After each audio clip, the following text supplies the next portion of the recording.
Comment rendre sa famille heureuse? Une famille heureuse peut déplacer les montagnes, surmonter chaque obstacle sur son chemin. Il est donc important qu'une famille soit heureuse et épanouie, ceci pour son bon équilibre. Pour cela, chaque membre de la famille devrait premièrement être à l'écoute. Soyez à l'écoute de chaque membre de votre famille. Certains voudront bien vous raconter leur journée, certains faits qui sont déroulés dans leur vie. Montrez-leur que vous les écoutez et que vous participez à la conversation. Apportez-leur votre soutien.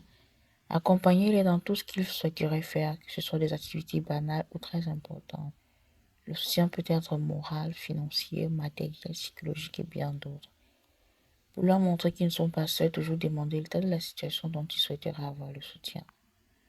Partagez des moments ensemble. Cela renforce davantage les liens familiaux.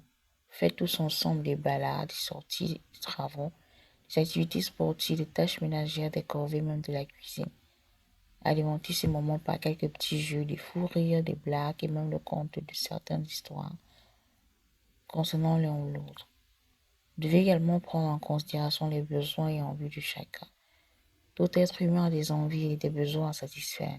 Attention à ne pas les gâter, mais faites de votre mieux pour satisfaire les besoins de tout un chacun, ceci en les aidant, en les accompagnant. Ne les repoussez pas. Cela frustre énormément la personne repoussée et l'éloigne de vous. À l'avenir, elle aura du mal à revenir vers vous, que ce soit pour se confier ou pour toute autre demande. Prenez l'habitude de manger ensemble. Il est bon de manger en famille. Alimentez vos moments de partage de repas par des discussions, de la nostalgie, des insolites, des faits concernant un quelconque membre de la famille. Vous devez être apte à gérer les conflits. Il existera toujours des conflits au sein de la famille, ne jamais prendre le parti de l'un ou de l'autre. Toujours mettre chacun devant ses responsabilités tout en leur enseignant que tel ou tel acte est bon ou mauvais et trouver des solutions pour résoudre ces désagréments. Vous devez favoriser le dialogue.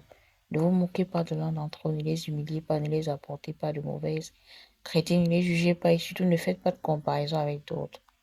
Montrez-leur de la valeur.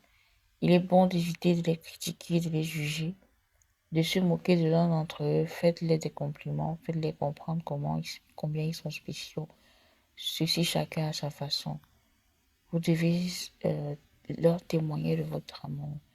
Montrez-leur que vous les aimez par des actes concrets, des messages d'amour, des paroles d'amour. Appréciez-les de temps à autre. Et surtout mettre Dieu au centre de tout. Les apprendre à prier, à construire une relation avec Dieu.